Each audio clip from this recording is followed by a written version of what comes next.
रजीम बिस्मिल्लाहिर्रहमानिर्रहीम। बरदुश्मन आले रसूल लानत बेशुमार। मोमिन हज़रात, जहाँ के ऊपर आजकल इंडिया और पाकिस्तान में जो जंग हो रही है, जो हालात हैं, उससे आप बाखूबी वाकिफ़ हैं, लेकिन वहीं के ऊपर एक बयान आता है आसिफ रज़ा अलवी का। वो बयान क्या है, सबसे पहले बयान सुने, उसके बाद इंशाअल्लाह आप तमाम मोमिनीन की खिदमत में हम उनका जवाब पेश करते हैं। सबसे पहले ये बयान सुने जो आपकी स्क्रीन पर मौजूद है। क्योंकि ये हिंदू इंतहा पसंदी की एक ज़िंदा मिसाल है कि भारत के अंदर, हिंदुस्तान के अंदर ही मुसलमानों को मुख्तलिफ़ किस्म की सी मासूम बच्चे का लहू किसके सर पे जाएगा? वो जो मासूम अफराद वहाँ पर शहीद हुए, उनका खून किसके सर पे जाएगा? आपने तो वहाँ पर किसी दहशतगर्द को नहीं मारा, आपने मस्जिद को निशाना बनाया। आपका निशाना मस्जिद नहीं थी, आपका निशाना इस्लाम था। आपका निशाना पाकिस्तान नहीं, आपका निशाना मुस्लिम उम्मा है। आप ये समझते हैं कि शायद पाकिस्तान गज़ा बन जाएगा, लेकिन आप नहीं समझते कि पाकिस्तान जो है वो गयूर अवाम का मुल्क है। जैसे कि आपने ये बयान सुना, आसिफ रज़ा अलवी जो हैं वो क्या कह रहे हैं। आसिफ रज़ा अलवी साहब ये इंडिया और पाकिस्तान के जैसे जो हालात हैं उससे बाखूबी आप वाकिफ़ हैं। यहाँ पे लफाजी जो है ना बिल्कुल भी चलने वाली नहीं है। यहाँ पे खिताबत नहीं हो रही है, यहाँ पे मजलिस नहीं हो रही है, यहाँ पे हकीकी चीज़ जानना है आपको। आप जो बता रहे हैं कि जो इंडिया ने जो हमला किया है पाकिस्तान के ऊपर, उसमें जो बेगुनाह लोग कत्ल हुए, शहीद हुए, उनके खून का सर जो है किसके सर जाएगा? उनका खून जो हुआ है वो किसके सर अब जाएगा? ये जैसे कि आप बयान कर रहे हैं। आसिफ रज़ा अलवी साहब, एक चीज़ मुझे बताएं, कश्मीर में जो हमला किया पाकिस्तानियों ने, क्या वो आप हमें बताएं उनका जुर्म क्या था? कौन सा जुर्म था?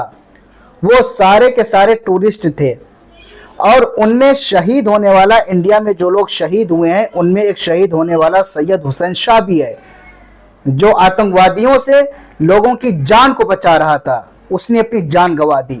उसका क्या जुर्म था? वो तो वहाँ पे रहता था, वो तो गाइड करता था टूरिस्ट को। और जो टूरिस्ट जो आए हुए थे उनमें से बहुत से लोग ऐसे थे जिनकी 2 दिन के बाद शादी होने वाली थी, या कुछ लोग ऐसे भी थे जिनकी शादी का भी 1 हफ्ता ही गुजरा था। उनकी तो जिंदगी उजड़ गई है, उनकी दुनिया वहीं पे ख़त्म हो गई है। आसिफ रज़ा अलवी साहब, जैसे कि आप बता रहे हैं कि जब इंडिया ने जो हमला जो किया है पाकिस्तान के ऊपर, उनका निशाना असल में क्या था? मस्जिद था। आप देखें, मस्जिद वो मस्जिद थी जहाँ के ऊपर फितने बर्पा किए जाते थे, जहां के ऊपर आतंकवादियों के जो गढ़ थे वहां के ऊपर हमला किया गया है। आप इस चीज के ऊपर जरा गौर करें। हो सकता है मेरी ये बात बहुत से लोगों को कड़वी भी लगे, लेकिन हकीकतन भी यही है कि हर वो मस्जिद मिस्मार कर देनी चाहिए, हर वो मस्जिद तोड़ देनी चाहिए जिस मस्जिद से फितना बर्पा होता हो, जिस मस्जिद से फितना उठाया जाए, जहां पे मतलब दहशत गर्दी जहां पे सिखाई जाए, हर उस मस्जिद को तोड़ देना चाहिए। यही तो है। मस्जिद ज़िरार क्यों तोड़ी गई है? आसिफ रज़ा अलवी साहब, अगर आपका मुतालिया इतना ज्यादा कवि है, आप बताएं कि मस्जिद ज़िरार क्यों तोड़ी गई है? मस्जिद ज़िरार किसी आम लोगों के हुक्म के ऊपर नहीं तोड़ी गई है, बल्कि अल्लाह के हुक्म से तोड़ी गई। मस्जिद ज़िरार क्यों तोड़ी गई? इस वजह से कि वो मस्जिद नहीं थी, बल्कि मुनाफिकों का एक गढ़ हो चुका था।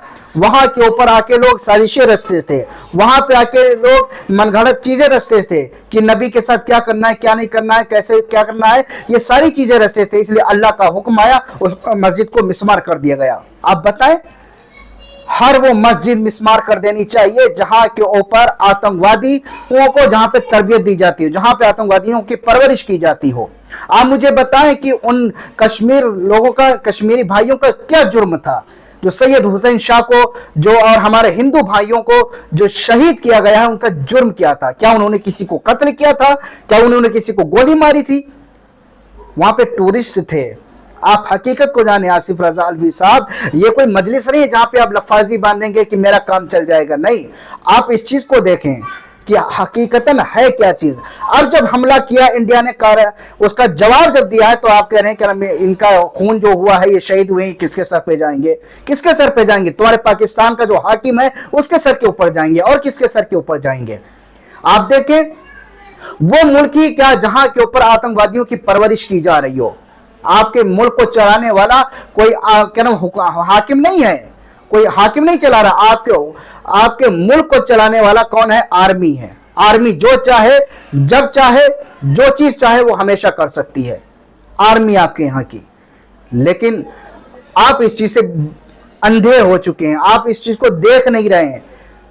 کیا جو اس طریقے سے کشمیر میں جو ٹورسٹ تھے، ہمارے ہندو بھائی، ہمارے مسلم بھائی جو لوگ تھے، ان کو جو شہید کیا گیا، ان کا جرم کیا تھا؟ آپ جرم بتائیں۔